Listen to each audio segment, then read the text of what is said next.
दोस्तों, जैसे कि आप जानते हो, रूस और यूक्रेन के बीच दोनों देशों में एक जंग शुरू हो गई है।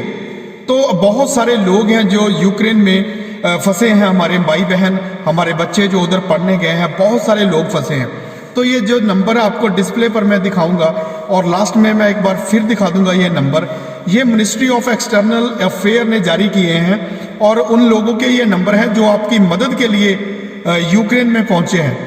तो पहली बात तो उनको सैल्यूट बनता है जो लोग मदद के लिए पहुंचे हैं, और आपका फर्ज बनता है कि ये नंबर हर नागरिक तक पहुंच जाने चाहिए, हर उस इंसान तक पहुंच जाने चाहिए जिनके बच्चे, जिनका परिवार उधर फंसा है। उनको बचाना हमारा फर्ज है, हमारा धर्म है। इस वीडियो को ज़्यादा से ज़्यादा शेयर कर दो।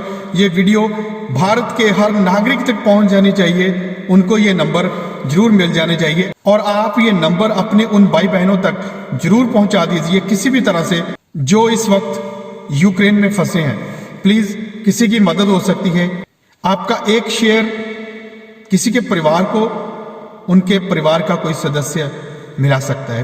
प्लीज वीडियो को ज्यादा से ज्यादा शेयर कर देना। मैं आपका दोस्त सतेंद्र गिल, पंजाब पुलिस मिशन जागरूकता। आपको बचाना मेरा फर्ज है, मेरा धर्म है। अगर आप भी इस धर्म में, इस मेरे काम में शामिल होना चाहते हैं तो वीडियो को जरूर शेयर कर दीजिए। इससे बड़ी कोई सेवा नहीं।